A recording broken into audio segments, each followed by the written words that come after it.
یہ تو سب لوگوں کے لیے ہے، ساری دنیا کے لیے ہم نے اسے عام کر دیا ہے. لوگ پڑھ رہے ہیں، فائدہ ہو رہا ہے الحمدللہ، اور کام بھی بن رہے ہیں. اب کچھ تھوڑا سا ہم نے ہماری دکان آگے بڑھائی ہے. دھندا آگے بڑھاتا ہے نہیں بڑھاتا. لوگ کہتے ہیں کہ مولوی صاحب پہلے تو سورہ اخلاص آپ 100 مرتبہ پڑھاتے تھے، اب بھاؤ بڑھا دیا 313.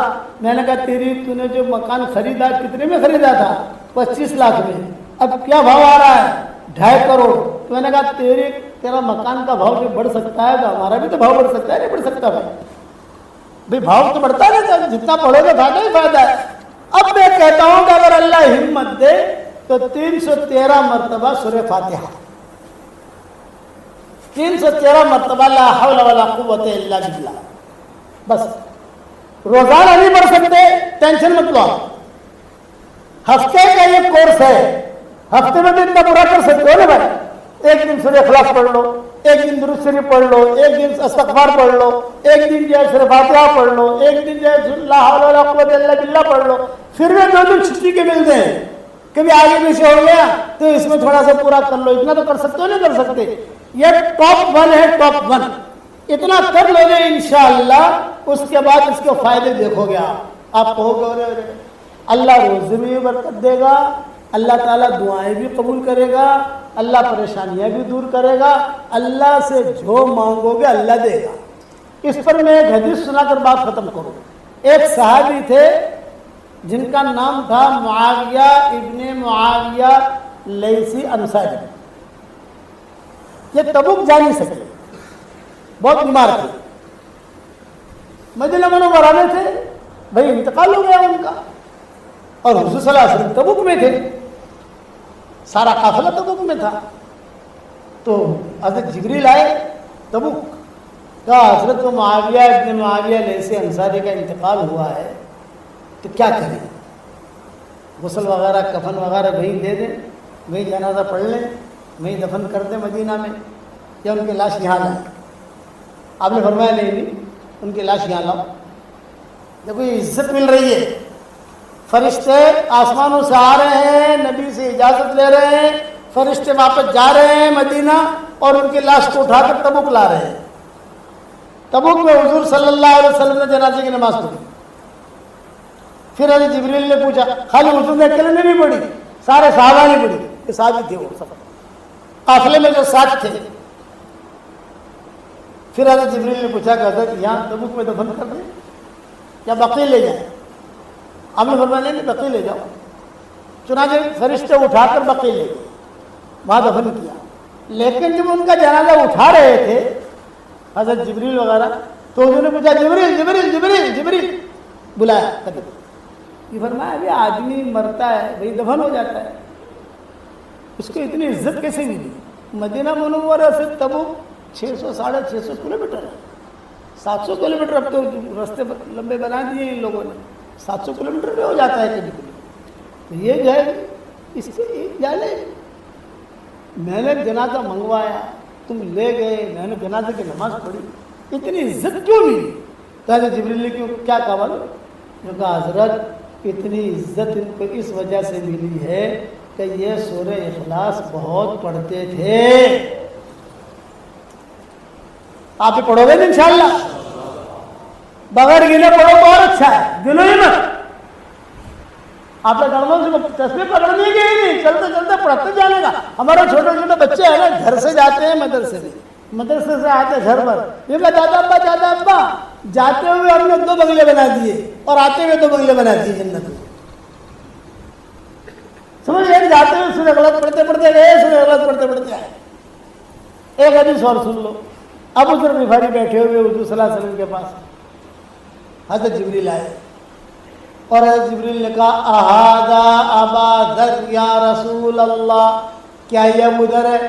تو اس نے فرمایا ہاں ابو ذر. لیکن تم کیسے پہچانتے ہو ان کو؟ فرمایا جی حضرت مدینہ والے نہیں جانتے، آسمان والے بہت جانتے ہیں، ان کو دھمال ہے آسمانوں میں. تو کیوں؟ سورہ اخلاص بہت پڑھتا ہے. تو والد پڑھو گے انشاءاللہ، بالر چمکنا چاہیے آسمانوں میں انشاءاللہ. اور ایک ہدیہ دو گے مجھے بھائی، یہ ڈھیلا پڑ گیا، میں چندہ نہیں مانگوں گا لیکن ہدیہ مانگوں گا، دو گے میرے بھائی؟ سب سے پہلا ہدیہ تو آپ سے میں یہ مانگتا ہوں کہ میرے لیے دعا کرنا، یہ میرے لیے بہت بڑا ہدیہ ہے۔ دوسرا میری ایک خواہش ہے، میری ایک تمنا ہے، پوری کرو گے انشاءاللہ بھائی؟ میں ایسا دن دیکھنا چاہتا ہوں اپنے مرنے سے پہلے کہ بالوڑ کے اندر کوئی مرد اور عورت بے نمازی نہ رہے۔ تو کوشش تو آپ لوگ کرو گے، آپ لوگ کوشش کرو کوئی مرد کوئی عورت بے نمازی نہ رہے۔ اس کے لیے دو کام کرنے ہیں، اللہ سے دعا کرنی ہے، کرنے والا تو اللہ ہے، اور دوسرا محنت کرنی ہے۔ جاتے جاتے کہو نماز بھائی، نماز بھائی، نماز کا وقت ہو گیا، بیٹا چل یار، بیٹا چل نماز پڑھ لے، بیٹا نماز پڑھ لے۔ ایک دن آئے گا تو 100% نمازی بن جائیں گے انشاءاللہ۔ کرو گے انشاءاللہ بھائی؟ اب ایک سورہ اخلاص والا وظیفہ کرو گے، سورہ فاتحہ والا۔ جتنی دعائیں قرآن حدیث میں آئی ہیں سب سے زیادہ اہم دعا جو ہے وہ سورہ فاتحہ میں۔ علامہ ابن تیمیہ رحمۃ اللہ علیہ کہتے تھے اپنے شاگردوں کو، مجھے اللہ نے جو عزت دی ہے، جو علم دیا ہے، سورہ فاتحہ کی برکت سے دیا ہے۔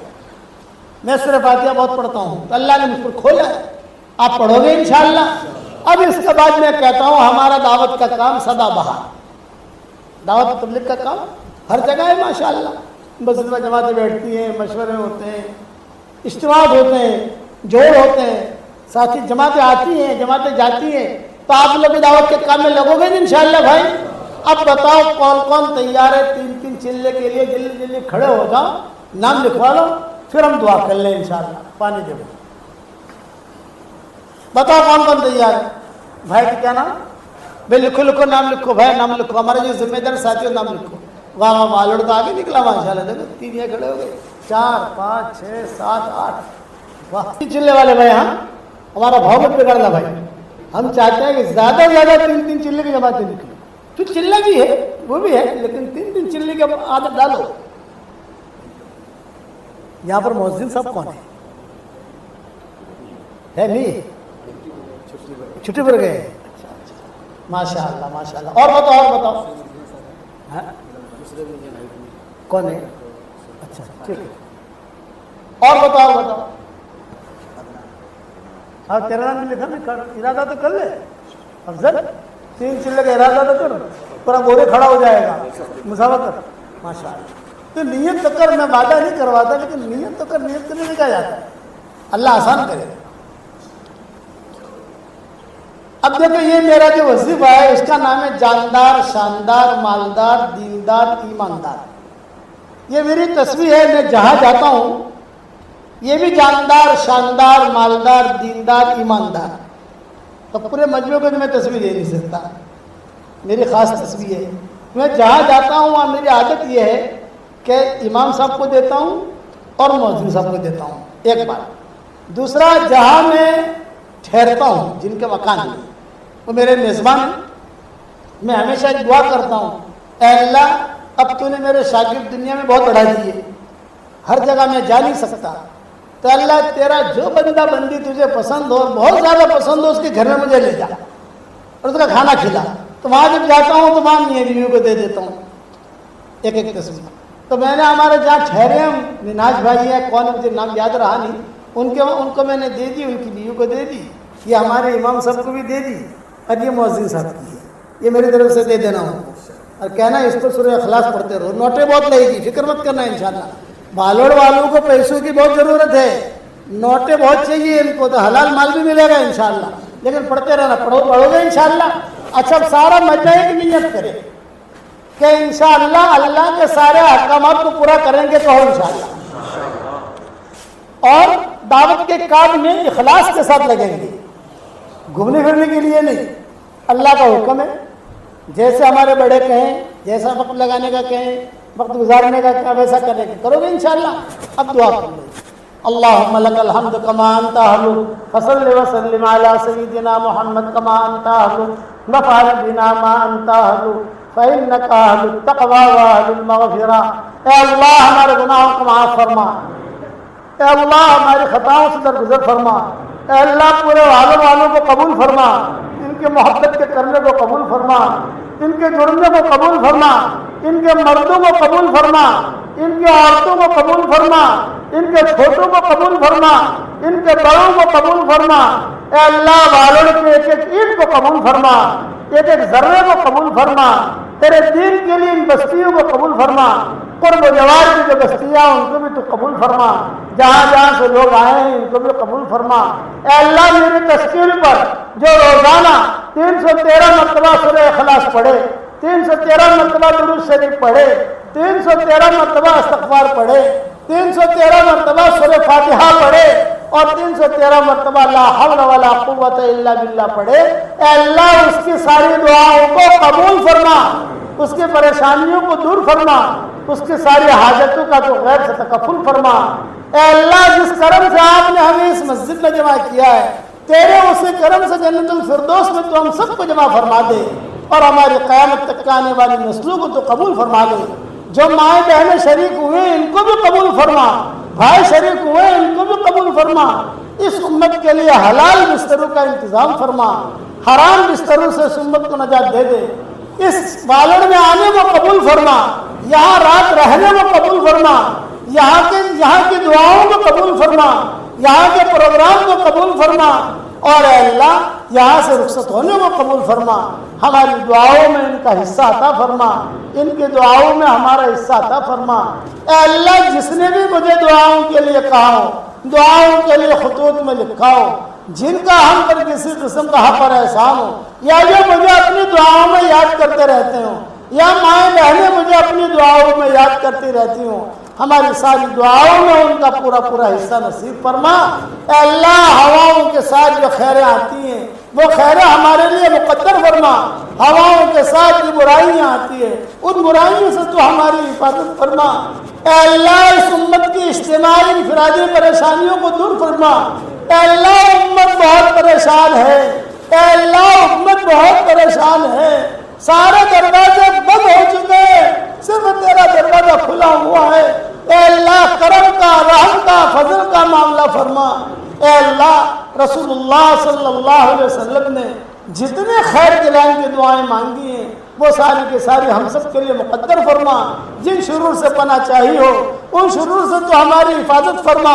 اے اللہ اتنا بڑا مجمع آمین کہہ رہا ہے، یہ مجمع جو آمین کہنے والا ہے، اے اللہ کسی کے باپ کا انتقال ہو چکا ہے، کسی کی ماں کا انتقال ہو چکا ہے، کسی کی ماں اور باپ دونوں کا انتقال ہو چکا ہے، وہ قبروں میں انتظار میں ہے کہ کوئی ہمارے لیے بھی دعا کرتا ہے کہ نہیں کرتا۔ اے اللہ ہمارے ماں باپ کی مغفرت فرما، ہمارے ماں باپ کی مغفرت فرما، ہمارے ماں باپ کی مغفرت فرما، ان کی ہڈی ہڈی کو جنت نصیب فرما، ان کی ہڈی ہڈی کو جنت نصیب فرما، اور جو ماں باپ زندہ ہوں ان کی قدر کرنے کی توفیق عطا فرما۔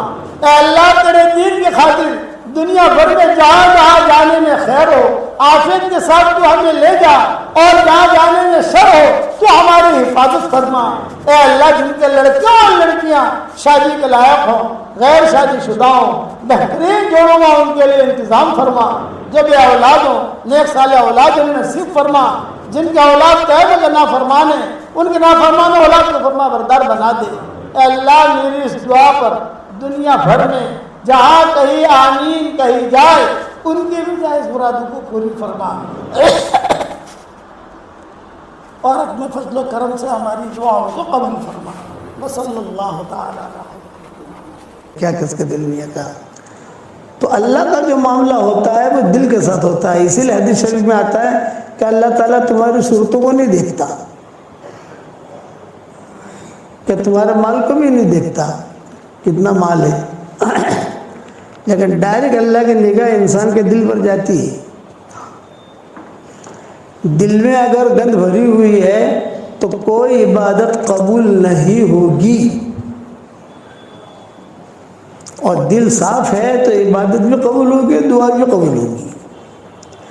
عشاء کی نماز ہم نے پڑھی اور دل کے اندر کچرا بھرا ہوا ہے، کسی کے بارے میں حسد ہے، کسی کے بارے میں بدگمانی ہے، کسی کے بارے میں کیا ہے، کسی کے بارے میں کیا ہے، تو کیا کہتے ہیں کہ نیکیاں مل جائیں گی۔ فرشتہ کیا لکھے گا کہ اس نے عشاء کی نماز پڑھ لی،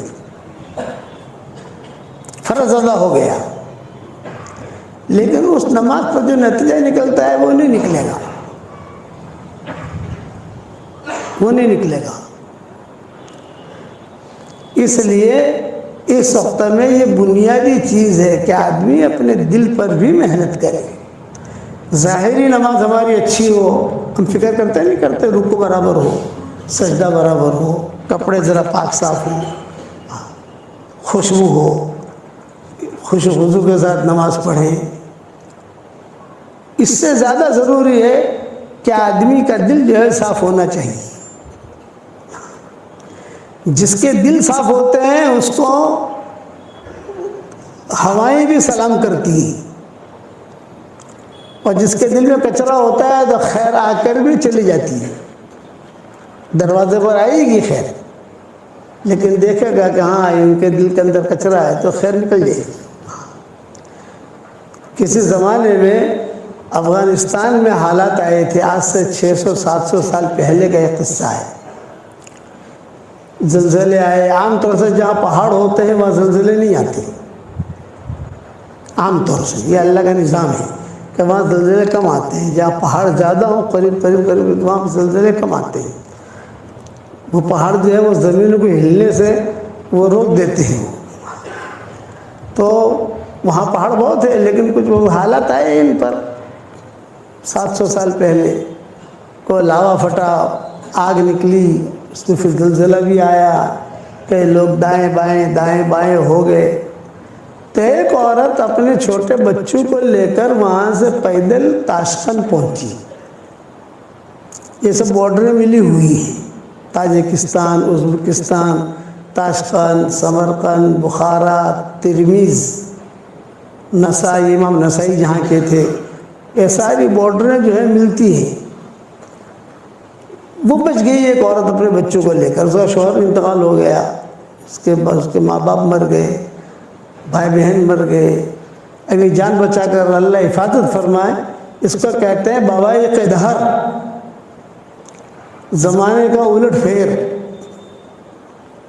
کہ بیٹھا آدمی ہے اور اچانک جو حال آ گیا، اللہ حفاظت فرمایا۔ اس لیے حدیث میں دعا منگوائی کہ اللہم انی اعوذ بک من شر بوائق الدہر، اے اللہ زمانے کے الٹ پھیر سے تو میری حفاظت فرمانا۔ حدیثوں میں دعائیں آتی ہیں، میں نے میری کتاب اللہ کی پناہ میں یہ دعا بہت اہتمام سے لکھی ہے، اور شاید میں نے اس کے بارے میں سبق بھی دیا ہوگا، یاد نہیں ہے ابھی مجھے، جیسے ہمارے واٹس ایپ پر سبق آتے ہیں اس میں نے کسی جگہ پڑھوایا ہے لوگوں کو۔ تو یہ عورت چلتے چلتے اپنے جان بچا کر، بچوں کی جان بچا کر، میں کس کو سنا رہا ہوں یہ قصہ؟ دل کی صفائی۔ میرے والد صاحب رحمۃ اللہ علیہ فرماتے تھے کہ ایک مشرک ہے، اگر اس کا بھی دل صاف ہوگا نا تو سب سے پہلے اللہ اس کو ہدایت دے دے گا۔ یہ ابا فرماتے ہے مشرک، لیکن دل اگر صاف ہے، اور یہ دل سے جو لوگوں کی خدمت کرنا سوچتا ہے، یہ کرتا ہے، تو سب سے پہلا کام اللہ کی طرف سے یہ ہوگا کہ اس کو ہدایت ملے گی، کار خیر کرنے کی توفیق ملے گی، آگے بڑھتا رہے گا وہ۔ تو یہ لڑکی بیچاری پہنچی تاشقند اپنے بچوں کو لے کر، تو امیر تاشقند جو تھا یہ مسلمان تھا، سیدھی گئی وہاں پر، اور وہاں جا کر اس نے اس سے کہا کہ دیکھ میں جو ہے سید گھرانے کی ہوں، اور افغانستان سے چلتے چلتے چھوٹے بچوں کو لے کر آئی ہوں، میرا سارا گھر اجڑ گیا ہے، اور میں سید گھرانے کی ہوں، تو میری مدد کر۔ تو اس نے کہا میں تیری مدد کروں، لیکن ایک شرط کے ساتھ کہ تو سید گھرانے کی ہے تو دلیل لا، ثبوت لا، ثبوت۔ بھئی تو سید گھرانے کی کیا ثبوت ہے؟ کوئی رستے میں چلتے چلتے کہہ دے میں سید گھرانے کا ہوں تو ایسا تو مانا نہیں جاتا، کوئی ثبوت ہوتا ہے، تیرے پاس سند ہو، تیرے پاس ثبوت ہو، تیرے پاس کوئی دلیل ہو تو لا۔ تو اس لڑکی نے کہا کہ میں ثبوت کہاں سے لاؤں، سارا گھر ہی اجڑ گیا میرا، میرے پاس کوئی ثبوت نہیں ہے۔ تو اس بات سے وہ جو امیر تاشقند تھا اس نے کہا میں مدد نہیں کرتا، تھا مسلمان، خیر اس کے گھر پر آئی لیکن خیر کی قدر نہیں کی اس نے، وہ لڑکی چلے گئی۔ اس کے بنگلے کے سامنے ایک مجوسی کا بنگلہ تھا، ایرانی، وہاں گئی، دستک دی، وہ نکلا، سیٹ نکلا، آپ بہن کیوں آئی ہو؟ یہ فرمایا کہ میں جو ہے سید گھرانے کی ہوں اور بہت حالات میں آئی ہوں اور آپ میری مدد کر رہے ہیں. تو اس نے کہا اچھا تم سید گھرانے کی ہو, بنت رسول, حضور صلی اللہ علیہ وسلم کی بیٹی. ہاں, ارے آ جاؤ. بہت اکرام کیا. حالانکہ مجوسی تھا, وہ امیر جو تھا وہ مسلمان تھا اور یہ مجوسی تھا, لیکن صاف دل کا تھا, معاملات کا کلیئر تھا. تو چنانچہ کتابوں میں لکھا ہے کہ دیکھو یہ 3 کمرے جو ہے وہ تیرے ہیں, تیری بچوں کے, تو آرام سے رہے جب تک تو زندہ رہے اور تیرے بچے زندہ رہے تب تک تو رہے یہاں پر. میری طرف سے اجازت ہے, کھانا پینا سب تجھے مل جائے گا, فکر مت کرنا. خیر لڑکی خوش ہو گئی کہ اس مسلمان نے مدد نہیں کی, یہ مجوسی نے مدد کی. رات کو وہ جو امیر تاشقند تھا یہ سویا, اس نے خواب میں دیکھا کہ جنت سجی ہوئی ہے, لدی ہوئی ہے, اور حضور صلی اللہ علیہ وسلم وہ جنت کی چابی لے کر باہر کھڑے ہیں.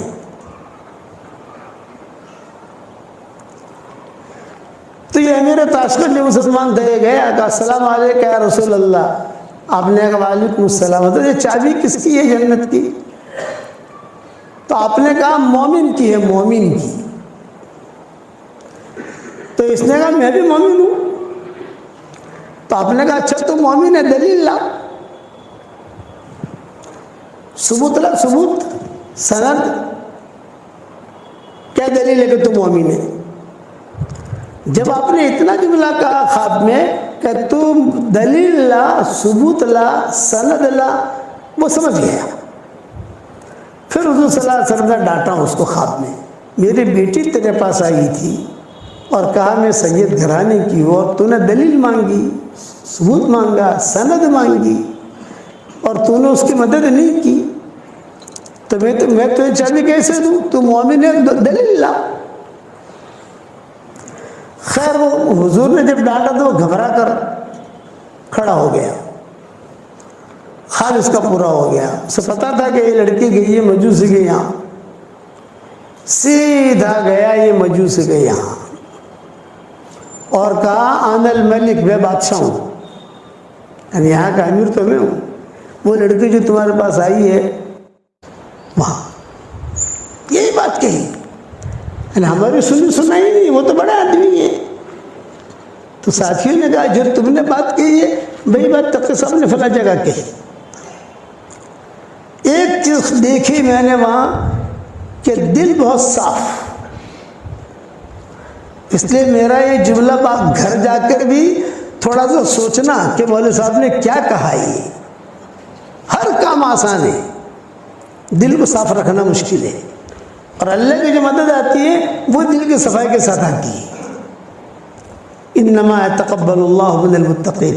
دل صاف ہوگا تو خیر سلام کریں گی آپ کو, جیسے مجوسی کو بھی اللہ نے ہدایت دے دی, دل صاف تھا اس کا, ہدایت مل گئی اس کو.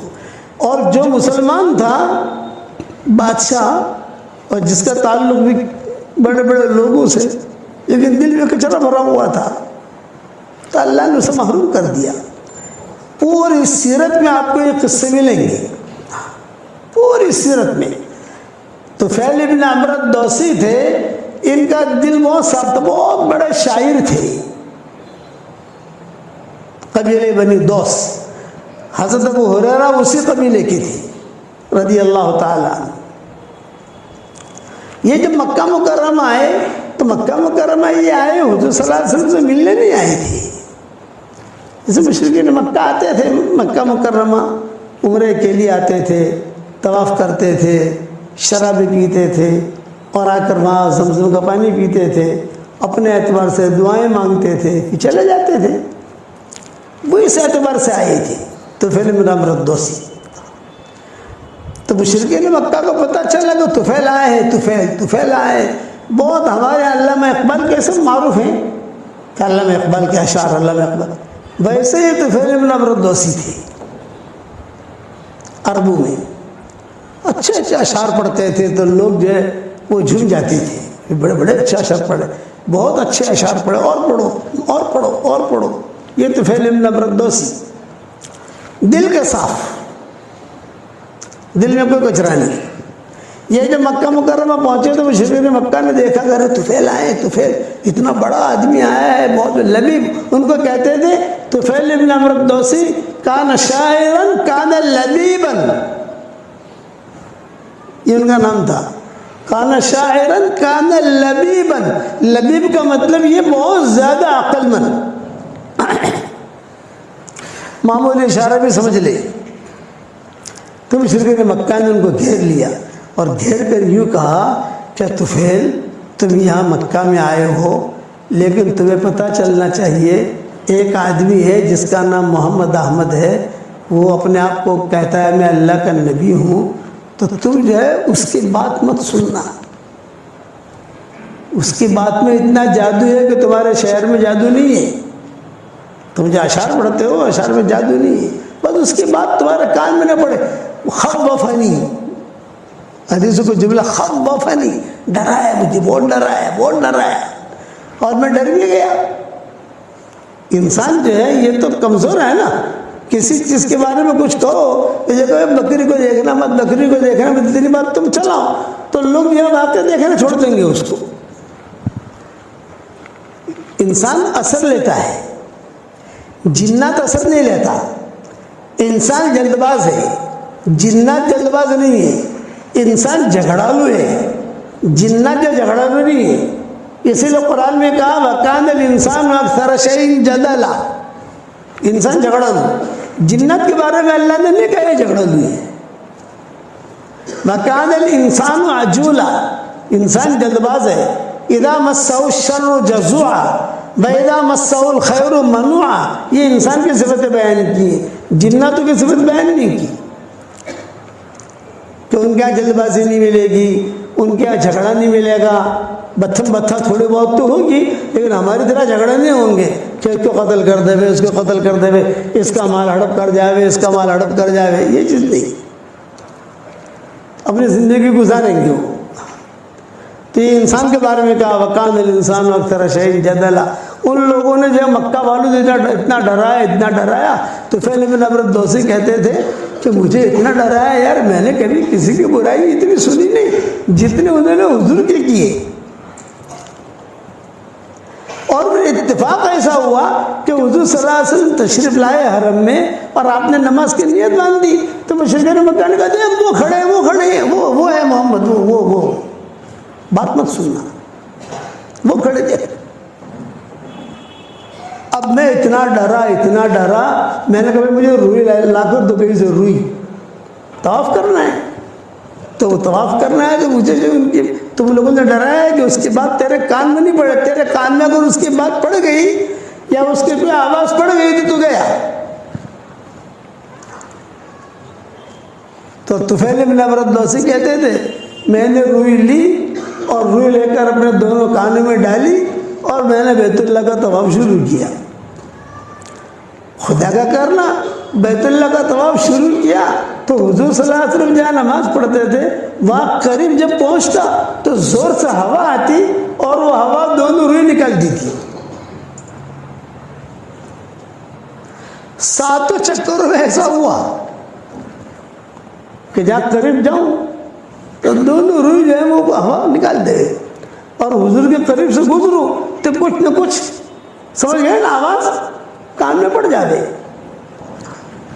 اور بھاگ کر جا کر روئی لوں، پھر سے ٹھوسوں یہ کروں، لیکن جہاں حضور کے قریب جاؤں تیز ہوا آوے اور ہوا جو ہے وہ ہوا آ کر فوراً روئی نکل جائے.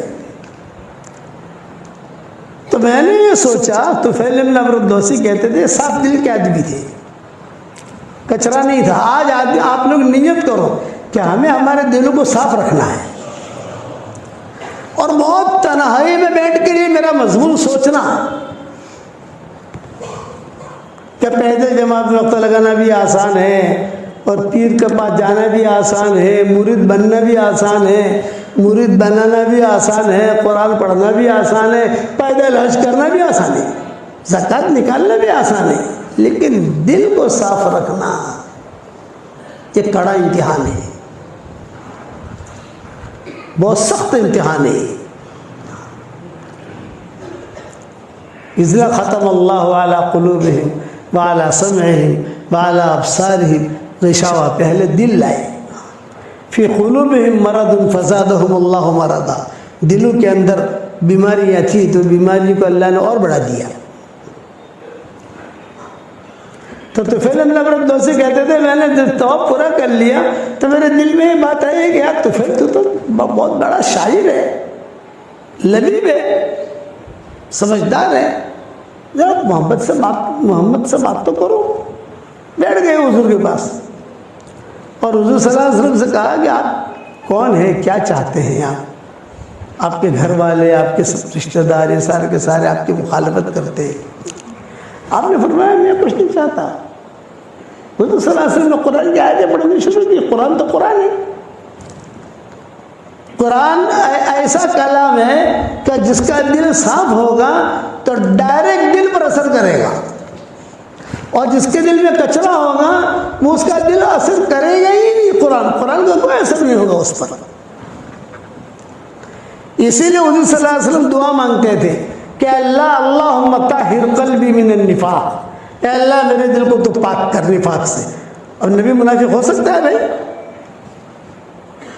مجھے دعا مانگتے تھے کہ اللہم طہر قلبی من النفاق اللہم انی اسألک قلبا سلیما.